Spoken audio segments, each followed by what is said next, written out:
Like, why am I studying Socrates? It's not even from my But child. that's first retire. Because the men were studying, majority of them ran mad. So you don't believe God exists. Oh, you're studying philosophy. I didn't know that. Look what that guy taught us in ethics that died from pain or something. I can't From remember. stomach ulcer, we are calling I'm it studying philosophy. The next thing, Lord in Wiki. What do you mean? Hello everyone, I'm Halia and welcome to the premiere episode of Inside Naps. Inside Naps is a podcast for Napsites about Napsites by Napsites. Here we discuss everything that has to do with being philosophy students in today's Nigeria, our prospects and career-wise, personal-wise and everything really. And our question for today is something that remains on the mind of every philosophy student. Is philosophy a scam? I'm studying philosophy. The next thing, Lord in PQ. What do you mean?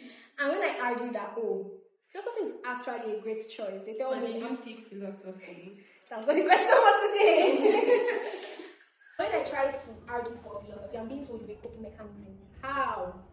The thing is that it is known in Unilag that there are certain courses that if you don't meet up to the cutoff mark, you are going to be transferred Like into the lesser one. Like those are backup courses. And the aspect of law, if you don't meet up to the cutoff mark, you are going to transfer it. So here's a dumping ground. So Yeah, we're dumped actually. into philosophy, right? Yes. And law has like a clear career path. You know that when you're studying law, you have options, whether you want to go into entertainment or you want to go into business or even all this corporate law and the likes. But philosophy, where are we? What's the direction? Where are we leading towards? And because it doesn't look like the direction doesn't mean that it's not relevant.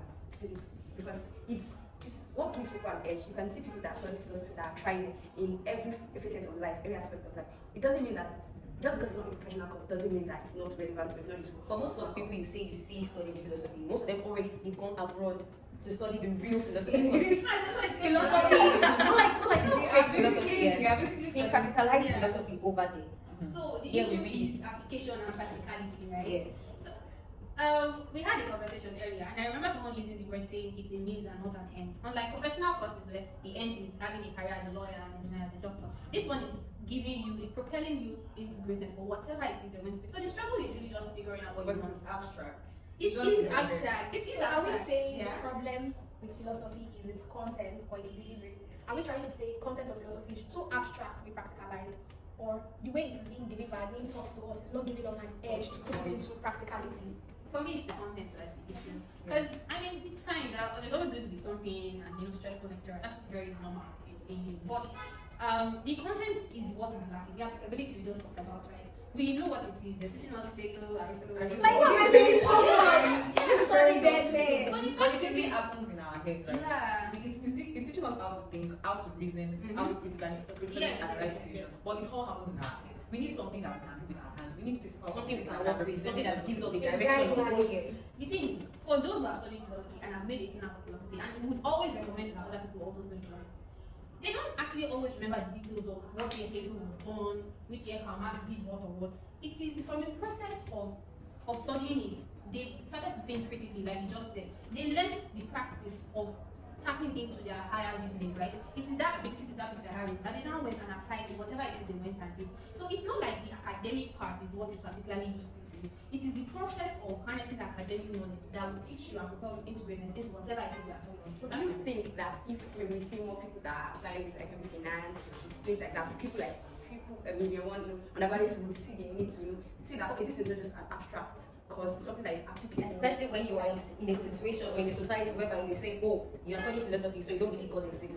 Oh, you're studying philosophy. The God whole exists. conception is Yeah. centered around Yeah. they are studying philosophy because we are trying to prove that we are trying to prove the non-existence of God. That's why you're studying philosophy. Especially those who carry this Christianity, Musliminity, like Are we trying to say that as a job? Like, I'm trying to say that philosophy can also stand on its own without being inferior to other I don't think higher so, courses. honestly. I believe largely that philosophy is a foundation of anything you want to say.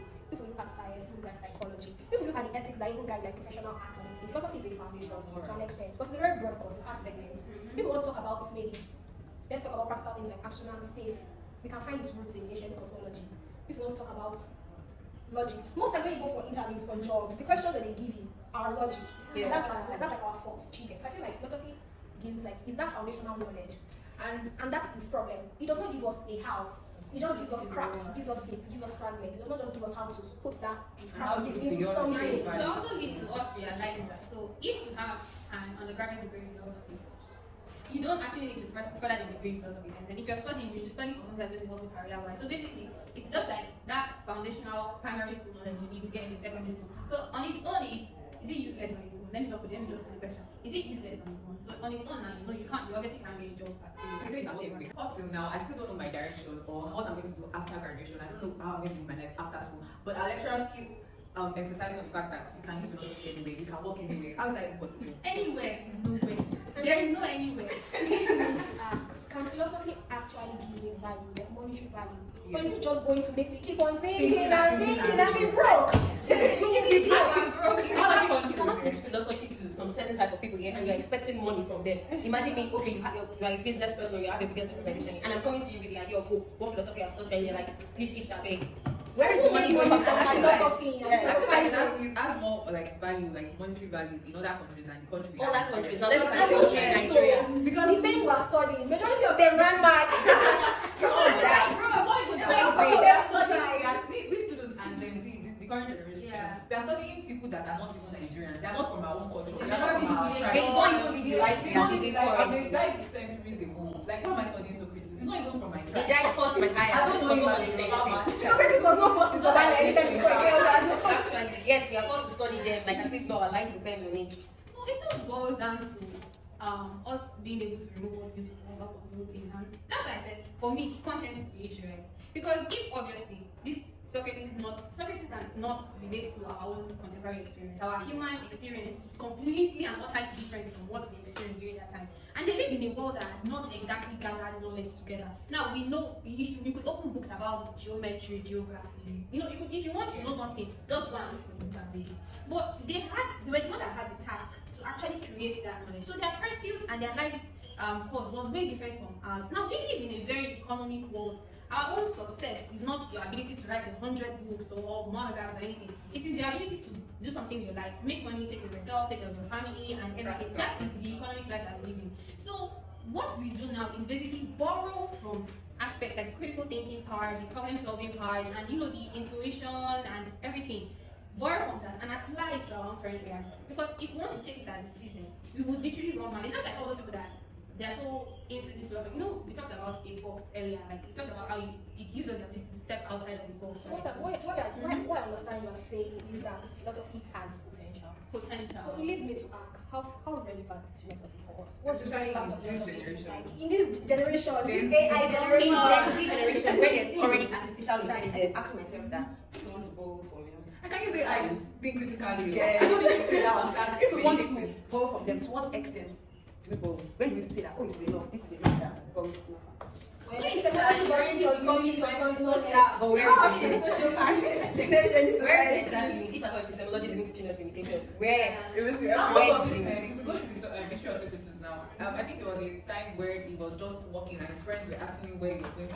Okay. And then that was already identified for us to see that this guy was They were already asking him becoming where he was mad. going to, and he could not provide any. But according to him, then it was So a you have trial. a symbolic he went to thing. trial. Philosophy makes you wonder endlessly. To some extent. And if you look at the lives of these philosophers, a lot of them actually had really trashy lives.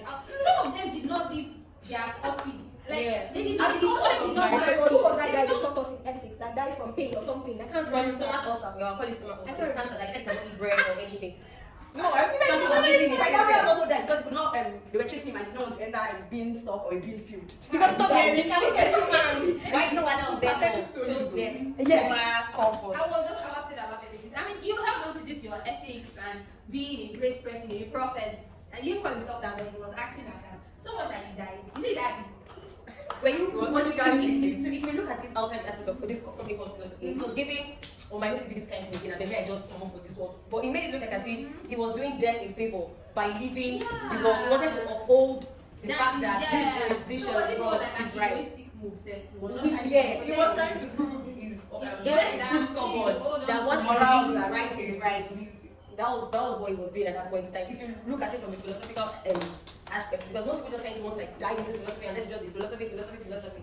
But if you read that book like a story book, and read it outside the concept of philosophy, you get to understand that there's some things that these philosophers were doing and they were like, what we're even doing. Like, this was the opportunity for you to run, but you chose Another to thing I stay. think is that their socio-economic reality actually allowed for them to decide to drown themselves in them. Because now, you cannot tell me that you, as an average scholar that you like to be, you are not looking for work, you're not taking your life, You you just want to are read. hunger will kill you. You see, you understand? I feel like they had, I don't know who was feeding them, or who was providing for them, but I feel like they had a kind of life where they still Maybe in terms of life, It they can was just go outside. olives that made them rich.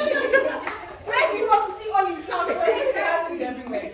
They can actually just go outside. Everywhere. and pluck food from because it. we have to sit down and look at the I sky feel that's what they were for no doing. reason. You look at this guy, look at what Time I was say, plenty what I of say time. is mine, I say is this, and you know. But although at the end of the day, we still have to appreciate the presence of these philosophers. They have created the ground for what we have today. We say that we live in an economical life because of the progress we have moved from that socio-economic reality or social-political, social anything reality to what we currently have now today. Although what we have today has its downsides, but we still have to give them credit.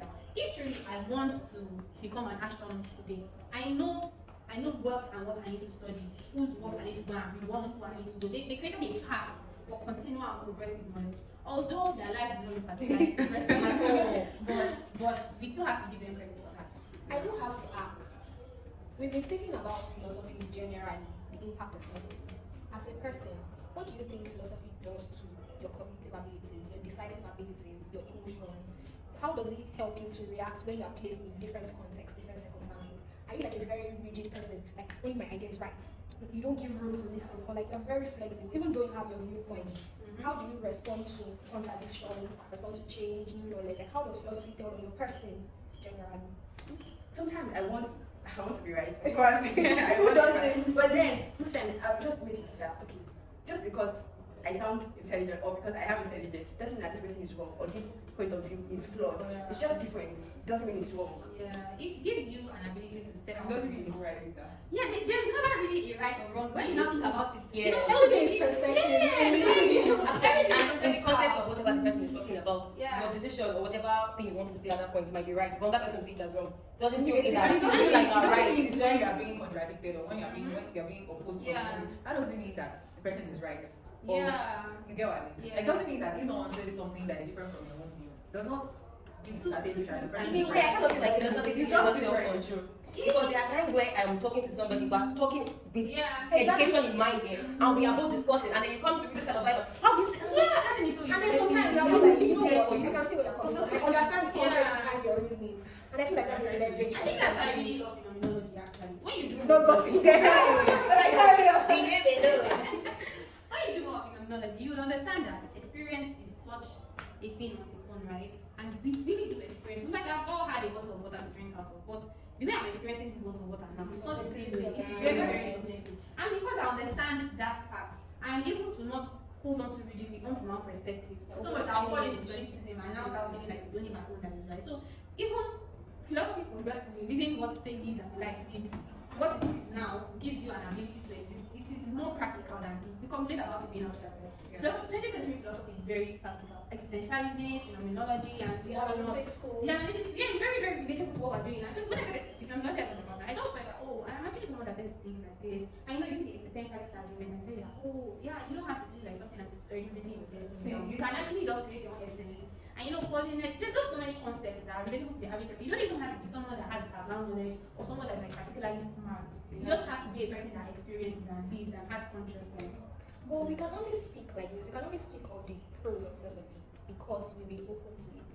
Why is there a closed eye to the plenty benefits philosophy has? Should I say why is philosophy undermined? Because I can't go outside and tell somebody. I usually told somebody I'm studying philosophy and they say, why didn't you choose nursing? And how can we go from how can we clear the misconception that Around that philosophy. yeah, we're basically studying it because we don't believe. Or I told you I'm studying philosophy. Yeah, I'm like, and why? how people get Oh God! Give your life to Christ. I say when you're What? wow. What would make okay, with all that being said, what would make an average Nigerian student of this generation in particular want to, after graduation from secondary school, what would make he or she say that I want to go into university to study philosophy?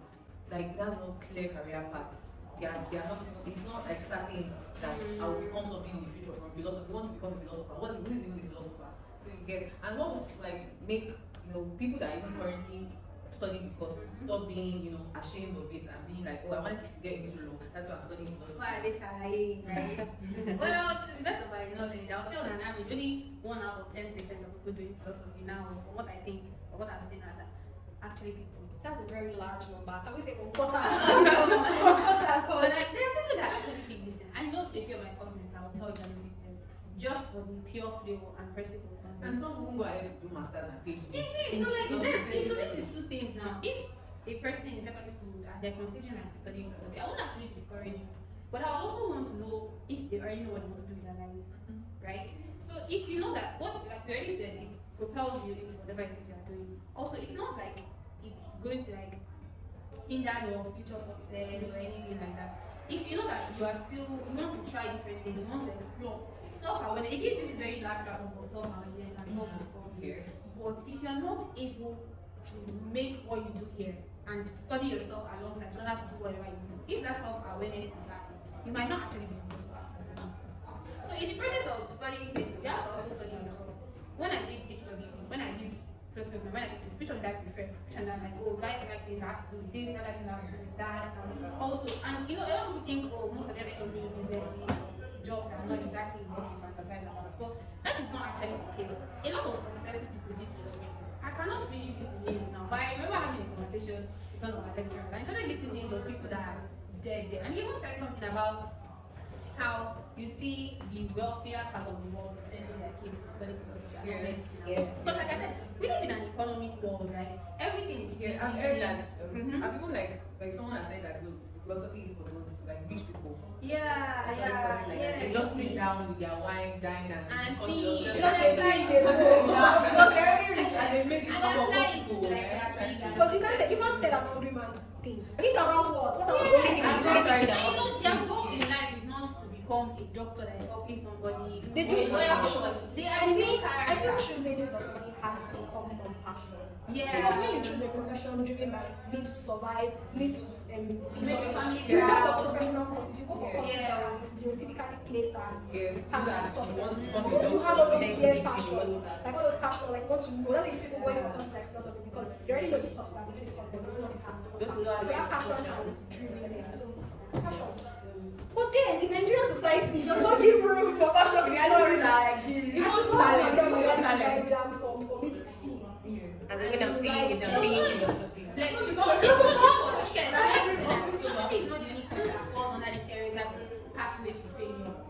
It's not the, a lot of people tell you that when you say you want to do better at your parents like, You want to go and dance? Yes. Like if I had a doctor, you know what Better I'm is better because you know you want to act. What of music or painting? Like you want to paint. Like how can I make there's also it's like courses in humanities, in social science, Social sciences are more especially practical. economics and maths. I'm talking about these arts, theater arts, music, and all of those parts. The more creative, yeah, let me take the creative arts rather. These arts generally, I guess.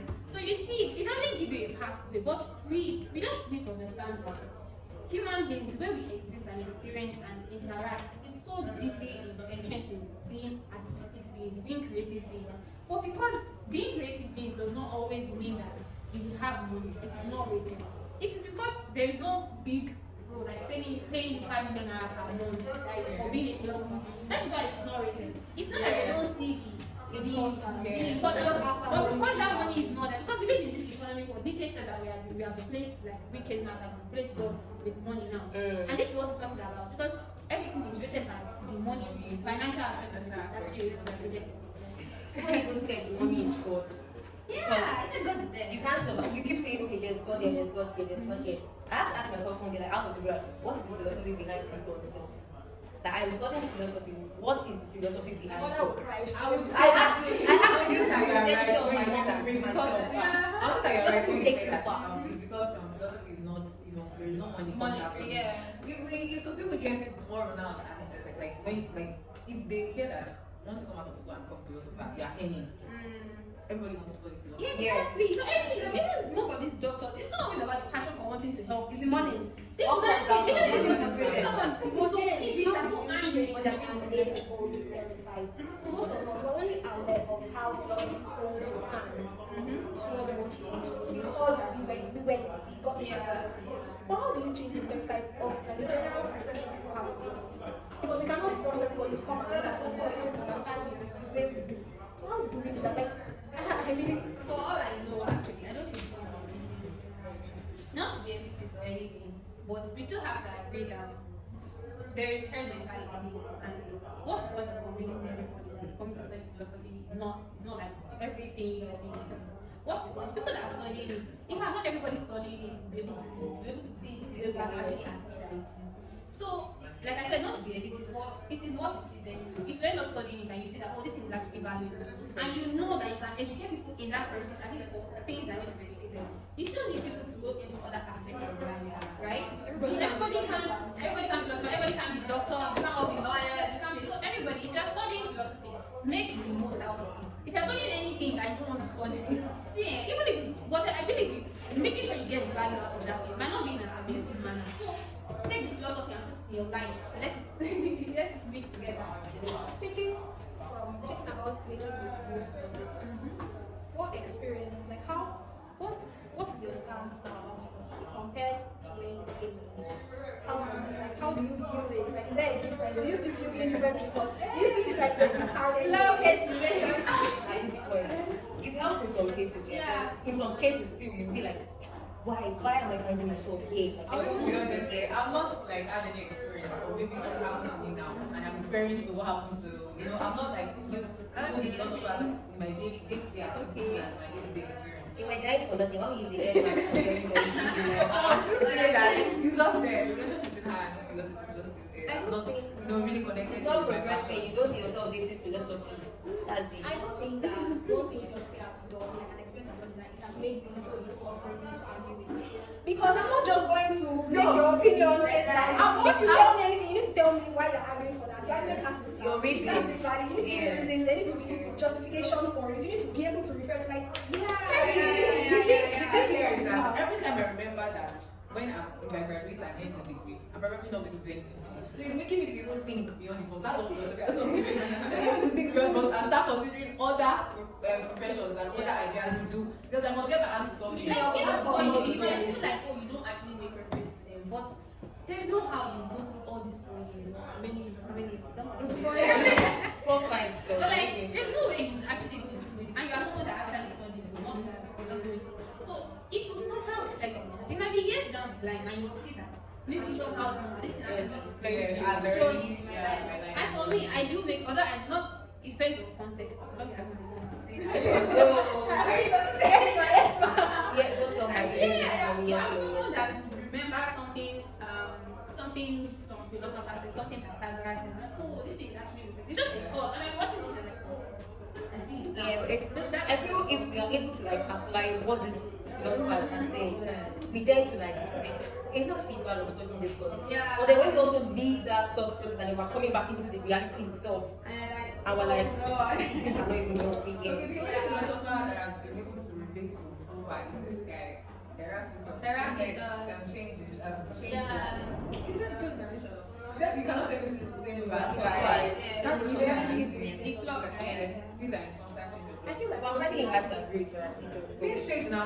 I was little before. The economy change. you know what? I just did the reconciliation of Heraclitus and Palladium, so I can argue this question.